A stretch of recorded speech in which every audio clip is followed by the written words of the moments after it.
Nanny of the Maroons. Episode 3: The Obeah Queen. Say the word. Say it slowly. Let it sit in your mouth a moment before you let it out. Obeah. 3 syllables. Soft at the opening, firm in the middle, tapering at the end like smoke rising from a fire that has been burning for a very long time. Say it. Now ask yourself, what do you actually know about what you just said? Because the people who made it illegal, and they did make it illegal, punishable by death, punishable by transportation from everything and everyone you had ever known, those people never answered that question. They passed the law. They specified the penalty. They described the punishment in language that was precise and cold and bureaucratically complete. And they never, not once, defined the thing they were punishing. They called it a wicked art. They called it pretending to have communication with the devil and other evil spirits. They called it the practice of persons going under the appellation of Obeah men and women. But they never said what it was. They never drew a line and said, this is Obeah, and this is not. Because to define it would have been to acknowledge it. And to acknowledge it would have been to engage with it. And to engage with it would have been to concede, in the cold language of law, in ink on paper that would survive in the archive, that the people being enslaved had a coherent, sophisticated, internally consistent relationship with the universe. A relationship that did not require European validation. A relationship that had been developing for thousands of years before any European ship crossed the Atlantic.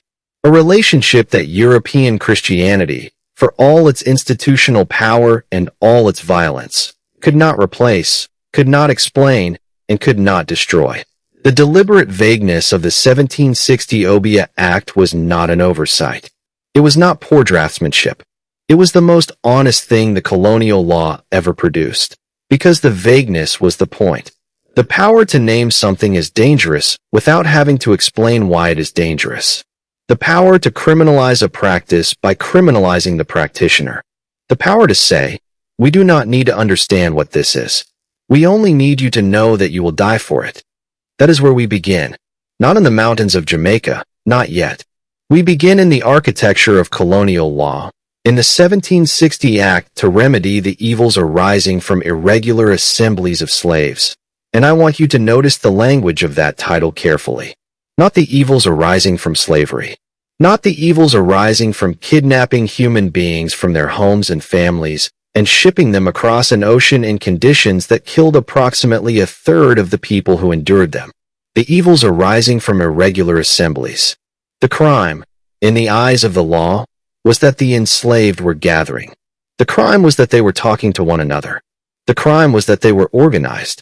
And the thing that organized them, the invisible architecture of their solidarity, the spiritual technology of their resistance, was Obeah. The British understood this with perfect clarity. They were not confused about what Obeah was doing. They were afraid of it. And fear dressed in the language of law is still fear. It is just fear with a wig on. Now, let us go back further. Let us go back to the place where this all begins, because nothing about Obeah can be understood without understanding the world it came from. We are going to the Gold Coast. We are going to the societies of the Akan people, the Ashanti, the Fanti, the Aquapum, the Akium, the people who built some of the most sophisticated political and spiritual cultures in West Africa, and from whose ranks many of the people who would become Jamaica's Maroons were taken. And I want to describe the Akan universe to you not as an anthropologist cataloging a curiosity, but as a person describing a place that is fully real, fully coherent, and breathtakingly alive. In the Akan understanding of the world, the boundary between the sacred and the secular does not exist. This is not a failure of sophistication. It is a different sophistication, one that does not require you to compartmentalize existence into the religious hour and the ordinary hour, the holy place and the everyday place. Everything is alive. The river has a spirit, not as a metaphor, not as a poetic device, but as a literal description of the nature of rivers. The great silk cotton tree at the edge of the village has intelligence, an awareness, a presence, a relationship to the human community that grows in its shade. The ancestors are not gone. They have not vanished into an abstraction called the afterlife, a holding pin from which they wait, passive and patient, for the end of time. They have moved into a different mode of being, one that is closer to the source of things, closer to the creative energy that underlies existence, and from which they can still communicate, still protect, still intervene, still guide, if properly approached, if properly asked, if properly remembered. At the center of this, at the living, working center of this cosmological system, is the Obeah practitioner. In the Akan tradition, the word most closely related to what the Caribbean would call Obeah is Obeah, a person of spiritual power, a person who inhabits the boundary between the visible and invisible worlds, a person who has cultivated the capacity to maintain the conversation between the living and the dead, between the human community and the natural world, between the realm of what can be seen and touched and the realm of what can only be felt and known. This was not a role for the faint of heart. It was not a role for the credulous or the performative. It required genuine knowledge, knowledge of plants and their properties, knowledge of the cycles of time and season, knowledge of the specific habits and proclivities of specific ancestors, knowledge of the symptoms of spiritual imbalance and the remedies for them. It required the ability to sit in ceremony for hours, for days if necessary, in full attentiveness to what was moving through the space. And it required the courage to bring back what you found there, even when what you found was difficult. This was not magic in the sense that Hollywood means when it uses that word. It was relationship. It was knowledge. It was the accumulated wisdom of thousands of years of paying attention to the world with extraordinary care and discipline. Now let us talk about what happened to this tradition in the crucible of the Middle Passage. Because this is the most important moment in the story, the moment where everything that we are talking about was tested in the most extreme way that a spiritual tradition can be tested. The enslaved were taken from their communities, from their land, from the specific places where the ancestors were understood to dwell, from the rivers and trees and sacred groves that were part of the living spiritual geography of their existence.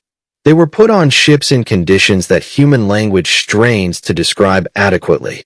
They were taken across an ocean to a place they had never seen, to work under conditions designed to extract the maximum possible labor from the human body before it broke. And the people who did this to them understood, with the cold, tactical understanding of people who had been doing this long enough to learn its lessons, that spiritual practice was dangerous, that drums were dangerous, that the gathering of people who shared a common ancestral language was dangerous, that any practice that reminded the enslaved of who they were, where they came from, and what they were connected to was a direct threat to the system that depended on their subjugation. So the drums were prohibited, the language was attacked, the ceremonies were driven underground. And here is the thing that the colonial power never fully reckoned with. Driving something underground does not kill it. It transforms it. It makes it more resilient. It teaches it how to survive in the dark, in the secret space, in the hidden hour, and that kind of survival, the kind that learns to move through every prohibition, is the most durable kind. The tradition did not die. It changed shape. It absorbed. It adapted. It incorporated elements of Christianity, not because the enslaved believed in the God of their enslavers, but because they understood, with the genius of the truly oppressed, that the master's tools can be borrowed and repurposed, that the language of the dominant culture can be made to carry meanings the dominant culture never intended. It incorporated elements of indigenous Caribbean spirituality, the knowledge of the Taino, who had been in Jamaica long before the British, who knew the plant life and the water sources and the spiritual geography of the island in ways that the newcomers were hungry to learn. And it emerged, over decades and generations, as something new, not a copy of the Akan tradition, not a replacement for it, but a descendant of it. Obeah in Jamaica, Vodou in Haiti, Candomblé in Brazil, Santeria in Cuba. Different islands, different languages, different names for the spirits, different liturgical structures. Same route. The ancestors traveled across the water. They arrived changed. They never stopped speaking. And here in Jamaica, in the Blue Mountains, in the settlement that sat on the ridge above everything the British had built in the lowlands, here, the tradition had its most defiant expression. Here was Nanny. And I want to talk about her with the full weight that she deserves, because she has been described for too long in terms that diminish her. The footnote in the colonial record, the exotic curiosity, the woman who could catch bullets, told with a smirk, as though the most interesting thing about her was the story most likely to be dismissed. She was not a footnote. She was not a curiosity. She was one of the most consequential human beings who lived in the 18th century Caribbean, and the dimension of her power that the colonial record was least equipped to understand, and therefore most determined to ridicule, was the dimension that was, in fact, most central to everything she accomplished. Nanny was an Obeah woman. That is not a peripheral detail. That is the architecture. Her Obeah practice was not separate from her military strategy, not supplementary to her political leadership, not a kind of spiritual side project she maintained alongside the serious work of running a Maroon settlement. It was the foundation on which everything else was built. In the Akan tradition she carried, and oral tradition is consistent on the point that Nanny came from Akan people, almost certainly Ashanti or Fanny. The person who governed well did so with the guidance and support of the ancestors. The leader who made decisions without consulting the dead was not a strong leader. They were a reckless one. They were operating with less information than was available to them. Nanny operated with all the information available to her. And the information available to her extended beyond what any European military commander had access to. She knew what the wind was saying. She knew what the birds were telling her about troop movements 3 valleys over. She knew which of her fighters had spirits that were troubled and needed ceremony before they could fight with their whole selves. She knew when the moment was right and when it was not, and she knew this not by guesswork, but by practice. Decades of practice in the art of reading the world at every register simultaneously, the way that only people who have been trained since childhood in that kind of attentiveness can read it. Before every significant engagement with British forces, there were ceremonies. Not as a preliminary, not as a pep talk with spiritual packaging, but as a genuine and essential act of preparation. There were specific plants prepared in specific ways, some burned, some prepared as teas, some worn on the body in ways that the British soldiers who eventually captured and cataloged these things could describe, but never comprehend. There were songs. And I want to pause on this word for a moment, because when I say songs, I do not mean songs in the way that a culture which has separated the aesthetic from the functional means songs. These songs had no translation into English because the concepts they carried had no English equivalent. They were not descriptions of things. They were not expressions of emotion in the way that English language song is typically understood. They were themselves a form of action, a vibrational intervention in the nature of the moment, a way of calling something into being by giving it voice.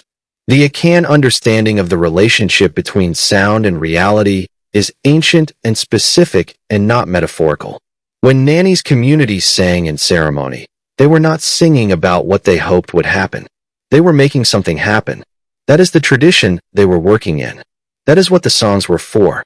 There were conversations held with the dead about the living. Specific ancestors consulted about specific tactical problems. Which path through the forest was safer? Which British officer was most likely to fall for the specific false trail they were considering laying?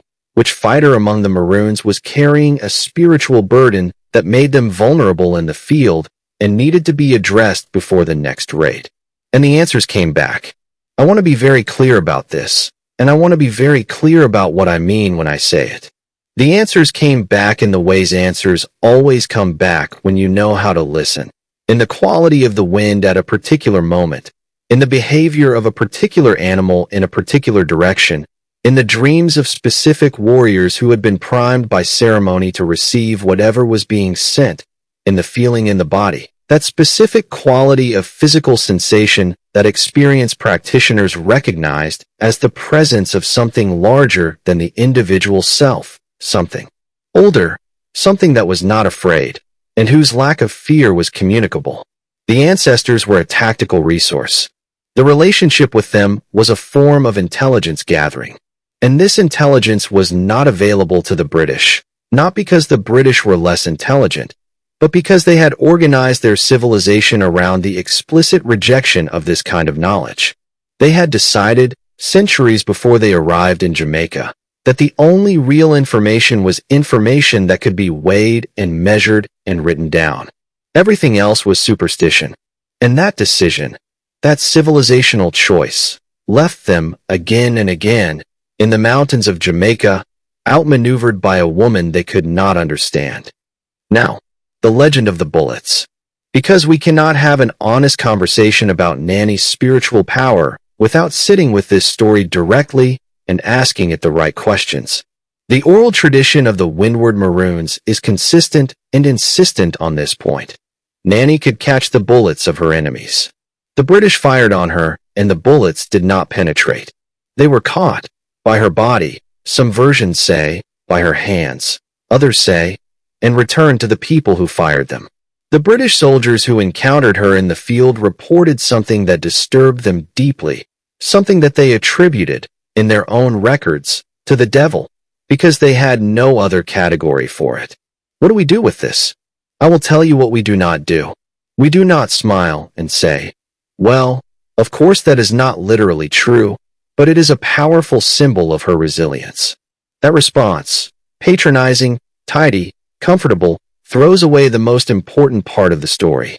So let us instead ask the question that actually matters. What does this legend do? What work does it perform in the community that carries it and has carried it for 300 years? A woman believed to be impervious to bullets does not simply survive more battles. She changes the psychological landscape of every battle she enters. Her fighters go into engagement carrying a knowledge, not a hope, not a wish, but a knowledge that their leader cannot be killed by the enemy's weapons. And this knowledge is not a delusion. It is armor. It is functional armor that operates in the place where battles are actually decided, which is not the field but the mind. The British soldiers who faced the Windward Maroons faced people who did not believe they could be broken. That belief is not a supplement to military effectiveness. It is military effectiveness. It is the thing that keeps a fighter moving forward when the body's animal intelligence is screaming to retreat.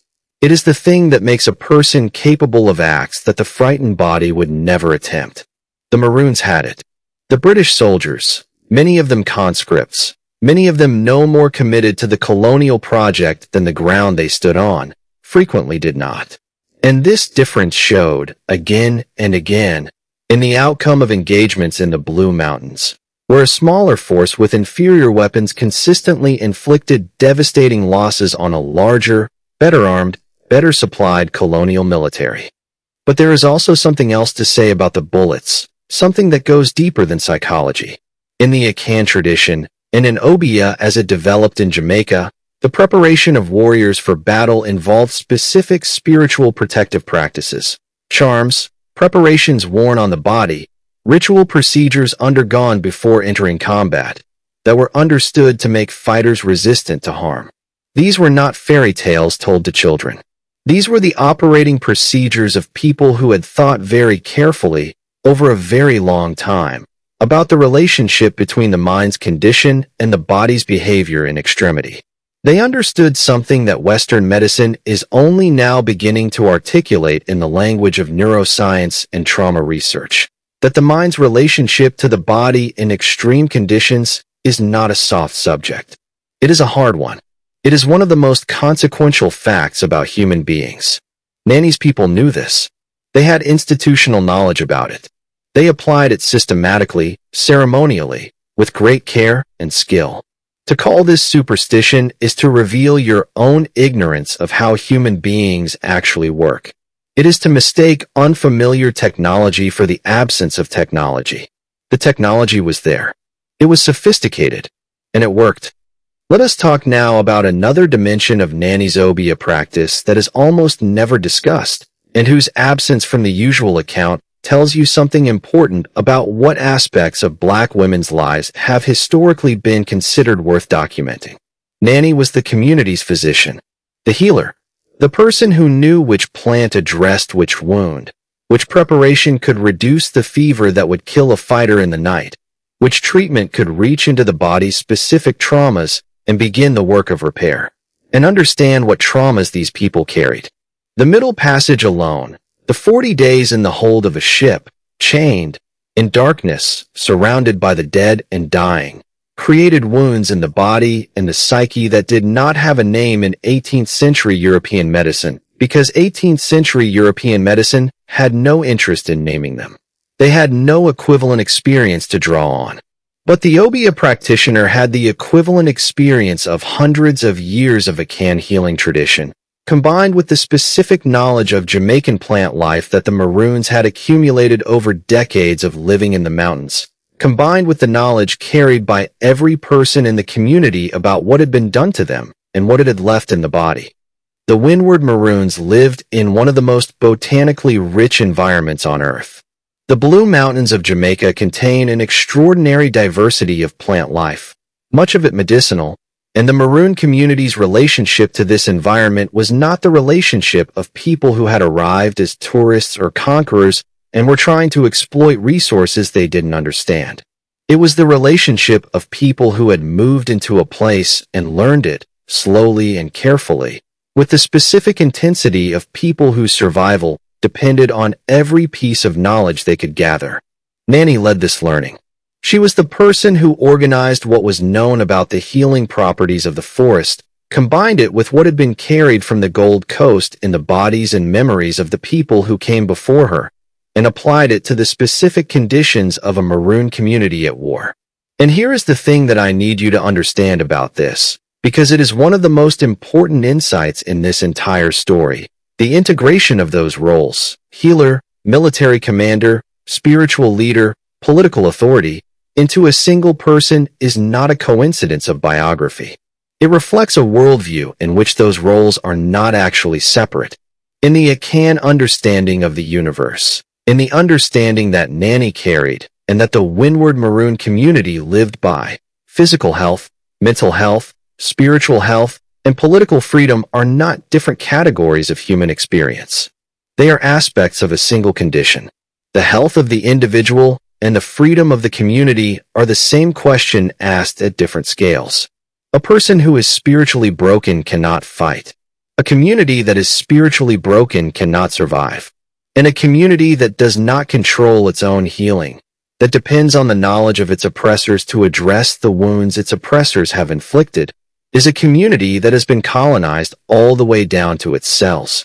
Nanny refused that. Her practice of healing was itself an act of sovereignty. Now let me take you there. Let me take you into the night in Nanny Town.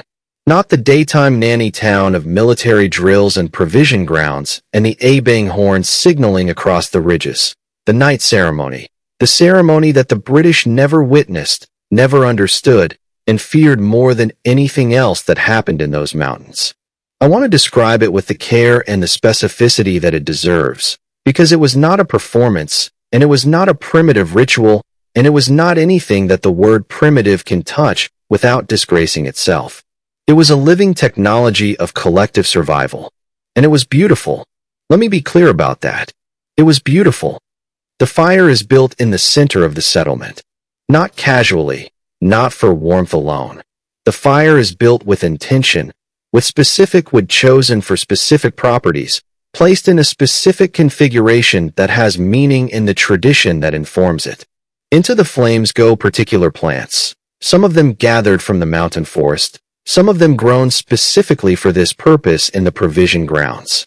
There are plants whose smoke sharpens the senses, heightens the awareness of the gathered community to the threshold where the ordinary boundary between the visible and invisible begins to thin. There are plants that carry sedative properties, not to dull but to quiet, to bring the nervous system out of the constant vigilance that life under the threat of colonial assault requires, down into the lower, older register where ceremony can actually take hold.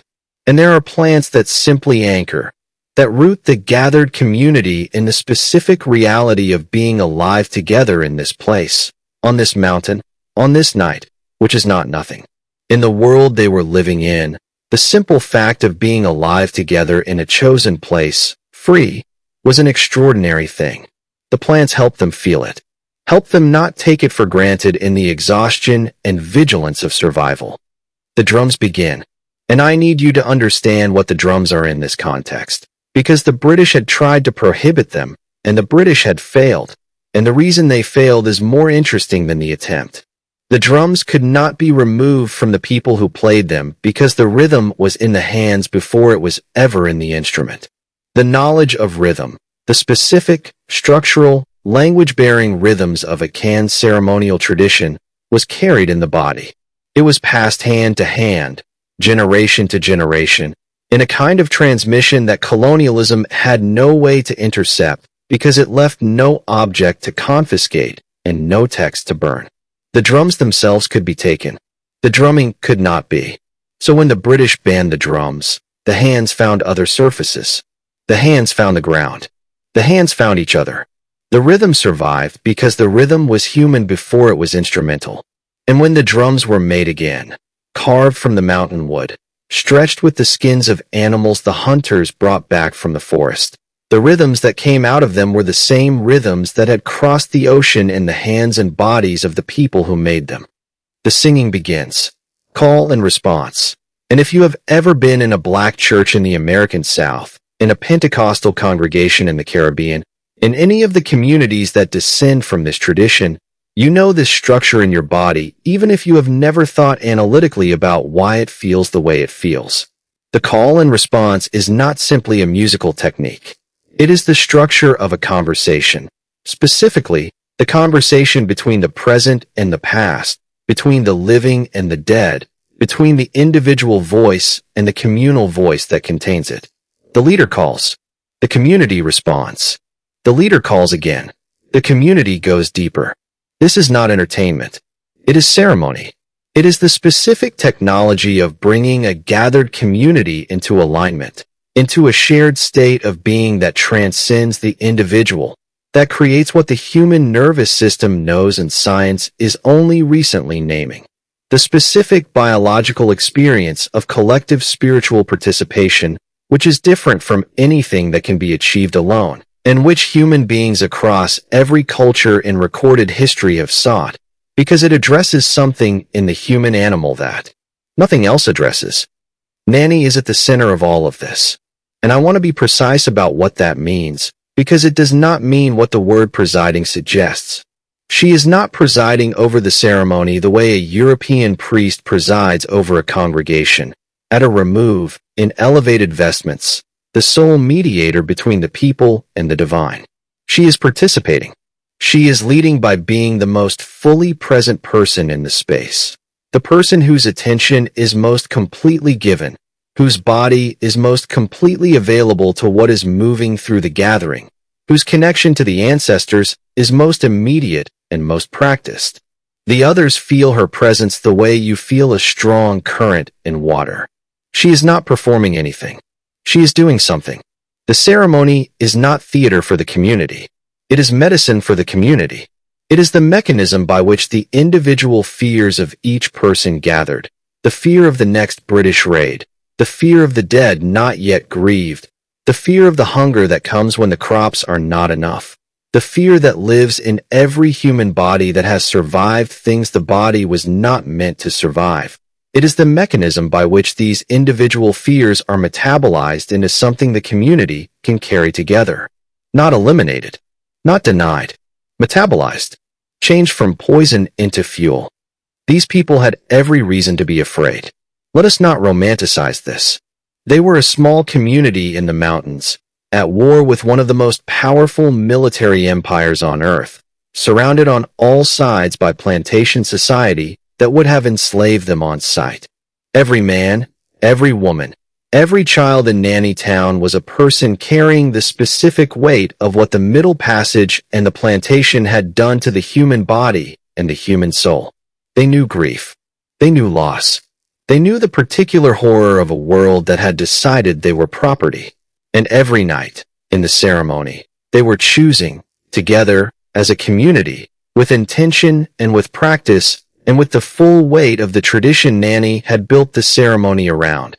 They were choosing not to let fear be the governing condition of their lives. That choice is not small. In the world they lived in, it was the most radical thing a human being could do. Now let us talk about what happened in 1760, because the story of the Obeah Act cannot be told without telling the story of Tacky's Rebellion. And the story of Tacky's Rebellion cannot be told without understanding what it revealed to the British about what they were actually afraid of. In April of 1760, at Easter, and notice the timing, the appropriation of the colonial calendar's most sacred moment, the moment the enslaved were expected to be most docile and most grateful for the religion of their oppressors, an enslaved man named Tacky, a Fanny man, a man of Akan blood, led approximately 150 enslaved people in an attack on the fort at Port Maria in the parish of St. Mary. They captured the fort. They took the weapons. And what followed was not a brief, desperate uprising quickly suppressed. It was months of organized armed resistance across multiple parishes, sustained by logistics and communication and morale that the Jamaican plantocracy had not believed the enslaved capable of generating. They were wrong. They were wrong because they did not understand, or rather, because they had refused to understand, the infrastructure that was sustaining the rebellion. The Obeah practitioners working in Tacky's movement provided protective charms to fighters before battle. They maintained the spiritual and psychological morale of the rebellion through its most difficult moments. They were the reason an enslaved man who had nothing, no rank, no army, no supply chain, no institutional backing, could lead a rebellion that terrified the most powerful slaveholding colony in the British Caribbean for months. The British understood this, and I want to be very direct about this point, because it is essential to understanding the Obeah Act and everything it represents. The British who passed that law in 1760 were not confused about what they were criminalizing. They were not banning a practice they believed to be harmless foolishness. They knew exactly what Obeah was doing. They knew it was not superstition. They knew it was infrastructure, the spiritual and psychological infrastructure of resistance, the invisible architecture that made collective action possible among people who had been deliberately isolated, deliberately stripped of institutional resources, deliberately divided by every mechanism the plantation system had developed over a century of practice. Making Obeah punishable by death was not an act of religious intolerance. It was an act of counterinsurgency. It was the colonial military acknowledging that its greatest threat was not armed rebellion. Armed rebellion it had the weapons and the soldiers to suppress, eventually, at whatever cost, but the interior life of the people it was trying to control. The British could build forts. They could build laws. They could build the entire apparatus of the plantation economy. What they could not build was a law against believing. What they could not do was reach into the interior of a human being and remove the knowledge of who they were and where they came from and what they were connected to. And as long as that knowledge was intact, as long as Nanny was alive in those mountains, conducting ceremonies, maintaining the conversation with the ancestors, healing the wounded, preparing the fighters, reading the mountain, the British had not won. They could not win, because winning would have required a form of conquest they were not capable of. And here I want to take a step back, because there is a question implied in everything I have been saying that deserves to be addressed directly. What does it mean for a tradition to be real? This is a genuine philosophical question and not a rhetorical one. The Western empirical tradition, the tradition that underwrote the British colonial project and still largely underwrites the categories through which the world's dominant institutions understand knowledge, says that something is real if it can be measured, replicated in controlled conditions, and verified by observers who share the same methodological commitments. By this standard, Obeah is not real. The ancestors are not real. The specific conversation between the living and the dead that Nanny conducted in the Blue Mountains every night of her leadership is not real. And by this standard, the Haitian Revolution should not have happened. Because the Haitian Revolution began on the night of August 14th, 1791, at a ceremony in the forest. At Bois Cayman, which means Gator Wood, which is a name that the forest earned by being the place where enslaved people gathered in secret and dangerous darkness to do something that, by the standard I just described, was not real. A voodoo priest named Duty Boukman and a mambo named Cecile Fatimon presided over a ceremony in which the enslaved representatives of the plantations of the northern plain of Saint-Domingue gathered, made sacred oaths, heard the voice of the Loa, the spirits, speak through Cecile Fatimon in a trance that the gathered community received as what it was, divine instruction. 8 days later, the northern plain of Saint-Domingue was in flames. 12 years later, Haiti was a republic, the only successful revolution of enslaved people in the history of the world. Tell me again that the ceremony was not real. Tell me again that Duty Boukman's prayer to a God who, as he put it, hides in a cloud and sees everything the whites do. Tell me that prayer was superstition. Tell me that to a people who were still free in 1804, who had defeated Napoleon's army, who had created the first black republic in the Western Hemisphere on the ashes of the most profitable slave colony on earth. Tell me the ceremony did not matter. I will wait. The tradition traveled. It changed shape at every border it crossed, at every ocean it navigated, at every institution that tried to contain it, and it emerged on the other side still moving, still alive, still in conversation with everything that had made it. In New Orleans, a free woman of color named Marie Laveau, daughter and granddaughter of traditions that carry the fingerprints of the same West African spiritual root, became the most politically influential person in the city. Not the most influential black person. The most influential person. Politicians came to her. Lawyers came to her. People who owned things the law said they could not own came to her for counsel, for protection, for the specific kind of intervention in the nature of events that the Obeah tradition calls working. She was called the Voodoo Queen of New Orleans. The people who called her that did not mean it as a compliment. She wore it as one. In the American South, the tradition survived inside the Christian framework the enslavers had imposed, and I want you to look at what survived, because the fingerprints are unmistakable. The ring shout, the circular, counterclockwise movement of the black church, the shuffling of feet, the call and response, the building intensity that can lead the gathered community into states of ecstatic possession. This is not a black American invention of Christian worship. It is the retention of an African ceremonial structure inside a Christian container, because the container was the only one available and the practitioners were too gifted and too determined to waste the opportunity. The Holy Spirit in the Black Pentecostal tradition, the Spirit that comes down and possesses the body visibly, that makes the body move and speak and sometimes fall. This is the same spiritual experience that Nanny's people were accessing in the ceremony in Nanny Town. Different name, same force, same tradition, shaped by the same hands, passed through the same bodies, transmitted in the same way, not through texts, not through institutions, not through anything that can be confiscated or burned or made illegal. Through the body itself, through the hands, through the voice, through the knowledge that lived in the blood and would not be removed from it no matter what the law said.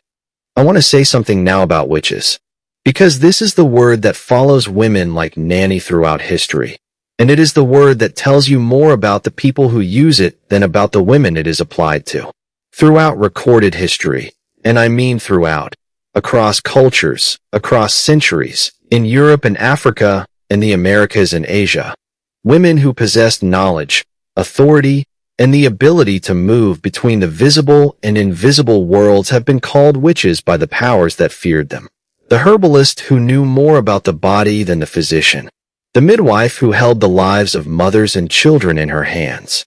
The woman whose authority derived not from any institution that the dominant power recognized, but from the community that gathered around her, because she knew things, and because those things were true. Called a witch. Accused of communication with the devil. Put on trial in language that was always careful to sound like it was about morality rather than power. Always careful to dress the fear in the language of danger to the community, when what was actually meant was danger to the hierarchy.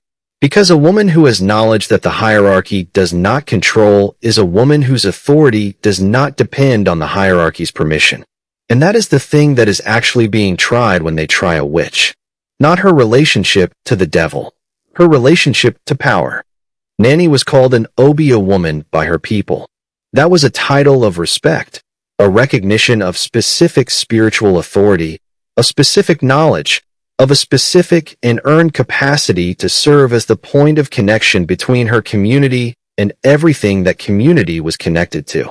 She was called a witch by the colonial record. The same woman, the same practices, 2 names. And those 2 names tell you everything you need to know about who is doing the naming and what they need to believe. The colonial record needed to believe that Nanny was a curiosity, an anomaly, a problem at best, and a fraud at worst. Because the alternative was to acknowledge that a woman who operated entirely outside the epistemological framework of European civilization had built something that European civilization could not destroy. The Maroon oral tradition does not need to diminish her to make sense of her. It holds her at her full size. It always has. So let me leave you there, on the mountain, in the night. The ceremony is complete. The fire has burned down from its fullness to the slow, intimate glow of coals that will still be warm when the morning comes. The community is resting, not asleep yet. That particular suspended state between the ceremony's end and the sleep that follows it, the state in which the body is still humming with what it has experienced, in which the boundary between the individual and the community is more permeable than it is in the ordinary hour. The children are gathered near their mothers. The fighters have laid down whatever they were carrying. Not permanently, never permanently, but for now, for this hour, they are not at war. They are home. They are free. They are together on a mountain that they have made their own, in a settlement that is theirs, under a sky that belongs to no one and therefore belongs to everyone. Nanny is the last one awake. She always is.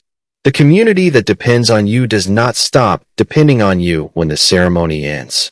The conversation that she maintains, the ongoing negotiation between the living and the dead, between the needs of the community and the resources available to meet them, between the mountain and the people who have made it their home, that conversation does not stop because the hour is late.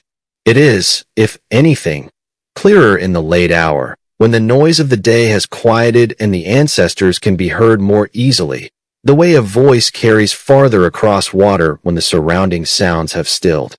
She is listening to the mountain, to the wind in the high trees, and anyone who has ever been in the blue mountains of Jamaica at night, high up, above the cloud line, knows that the wind in those trees does not sound like wind anywhere else on earth.